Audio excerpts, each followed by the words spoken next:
तानिया ने निगार के सामने रोना पीटना शुरू कर दिया है और सबको यही जताने की कोशिश कर रही है कि भाई मैं तो बड़ी ही अच्छी और नेक और शरीफ औरत हूँ, लेकिन ये लड़की जो है हाथों में ले चुकी है मेरे चोर को। यानी कि उल्टा चोर कोतवाल को डांटे। फाइनली यही बात सामने आ रही है। सब कुछ करते हुए भी ये बेचारी शरीफ और पारसा बन के साइड पे हो चुकी है। लेकिन नायाब जो कि वाकई में शरीफ और मासूम लड़की है, उसकी हर बात का नाजायज़ फ़ायदा उठाया जा रहा है और उसको तरह तरह की बातें करके जलील किया जा रहा है। लेकिन दादी जान उसकी साइड पे ही हैं और कहती है कि आप लोग शायद ये भूल रहे हो कि ये घर मेरा है और मैं अपनी मर्ज़ी के मुताबिक चलाऊंगी। शायद आपको इस बात का अब ये सारा सबक देना ही पड़ेगा, लेकिन आप लोगों को ये बात समझ नहीं आ रही थी। मैंने बहुत कोशिश की कि दोनों को इक्वल राइट्स मिले, लेकिन नहीं जी, ऐसा कुछ भी नहीं हुआ। नयाब के ऊपर सबने ऐसे डंडा बरसाना शुरू कर दिया कि नयाब बेचारी परेशान और खामोश होकर रह गई। लेकिन अब मज़ीद ये सारी बातें नहीं होने वाली। साफ बात यह है कि देखो जुनैद, अपनी बीवी को साफ साफ अपने अल्फाज में समझा दो कि अपनी ज़ुबान को कंट्रोल और काबू में रखे, क्योंकि मैं अब नायाब के बारे में कोई भी बात नहीं बर्दाश्त करूंगी। बस मैंने जो कहना था सो कह दिया। अब आप लोगों को मेरी बात गौर से समझनी है और गौर से सुननी है। इस पर आप देखेंगे कि जुनैद कहता है कि दादो, आप जो भी फैसला करेंगी हम सबको कबूल होगा, लेकिन ये बात जो आप कर रही हैं कि मैं जाके तानिया को ये कहूँ, तो ऐसा हरगिज़ नहीं हो सकता, क्योंकि तानिया मेरी नहीं सुनती है, बल्कि वो सिर्फ और सिर्फ अपनी मर्जी अपनी मनमानी ही करती है। जिस पर आप देखेंगे कि निगार कहती है कि तुमने कभी उसको इतनी स्पेस दी कि वो तुम्हारी बात सुने? तो मैंने आपसे फुर्सत ही कहाँ कि तुम्हें कोई और नजर आए।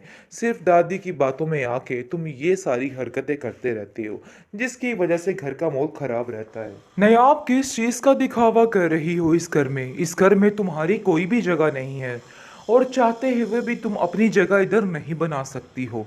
देखो, अगर कोई फ़र्क उधर आ जाता। असल बात तो ये है कि ऐसा ना हो कि तुम जुनैद की बातों में लग के अपने आप को बड़ी महारानी तस्वर करने लग जाओ। तुम्हारा ये रवैया बिल्कुल गलत है। जिस पर आप देखेंगे कि तानिया कहती है कि आप बिल्कुल ठीक कह रही हैं, ये लड़की बिल्कुल नहीं बदलने वाली और पता नहीं क्या क्या करेगी। आप इसके हाथ से सारे इख्तियारात ले लीजिए, क्योंकि मुझे नहीं लगता कि कोई मामला ठीक है। ऐसा लग रहा है कि सब कुछ गलत होने जा रहा है।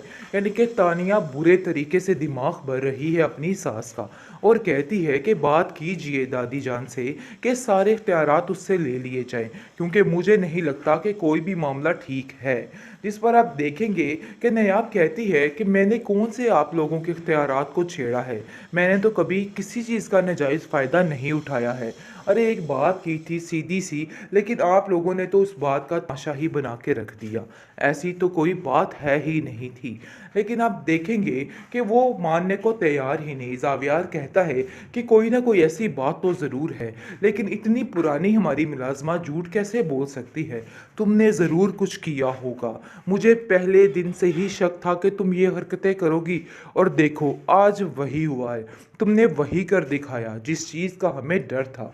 जिस पर वो कहती है, मेरा यकीन माने, लोगों की बातों में आके आप अपने आप को इस तरह से क्यों ख़राब कर रहे हैं? मैंने कुछ भी नहीं किया, आपको मेरी इस बात पर यकीन करना होगा। लेकिन निगार कहती है कि वो मेरा बेटा है और मेरी ही बात पे यकीन करेगा।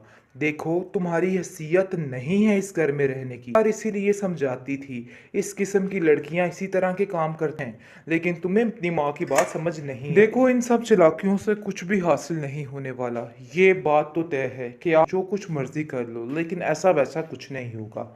जो उसकी हैसियत है वो उसकी हैसियत ही रहने वाली है। खैर, आप देखेंगे कि नयाब काफ़ी ज़्यादा परेशान है। जिस पर उसकी अपनी दादी उसको कॉल करती है और कहती है कि मुझे तो बहुत अफसोस हुआ ये सुनकर। इतना भी दीद लिहाज नहीं था जावियार में कि उसने हमें 2 पल के लिए वहाँ पे बर्दाश्त कर लिया हो। मैं तो हैरान ही होगी, मेरी तो अक्ल ही दंग रहेगी। तुम्हारी भाभी इस बात से काफ़ी खफा है। आखिर ये लोग क्या अपने आप को समझते हैं, ऐसा कैसे कर सकते हैं? जिस पर वो कहती है, आप फिक्र मत करें, सब ठीक हो जाएगा, और भाभी को भी समझाइएगा कि दिल में ऐसी कोई भी बात ना रखेगा। खैर, आप देखेंगे कि हर तरीके से नयाब हर चीज़ को हैंडल करने की कोशिश करती है, लेकिन बेसूद कुछ भी उसको हासिल नहीं होता है।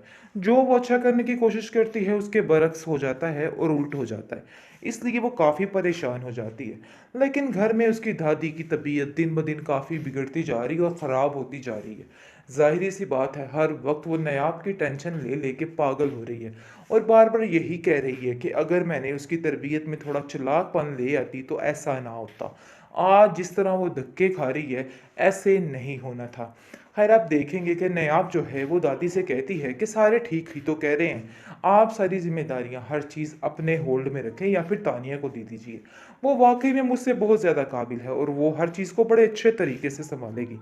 आगे से वो कहती है कि ये बात तुमने तय नहीं करनी है, ये बात मैंने तय करनी है और मैंने कर ली है। जो जिसका हक है उसको ज़रूर मिलेगा। देखो किसी के साथ इधर नाइंसाफ़ी नहीं हो रही है। तुम्हें परेशान होने की कोई भी ज़रूरत नहीं।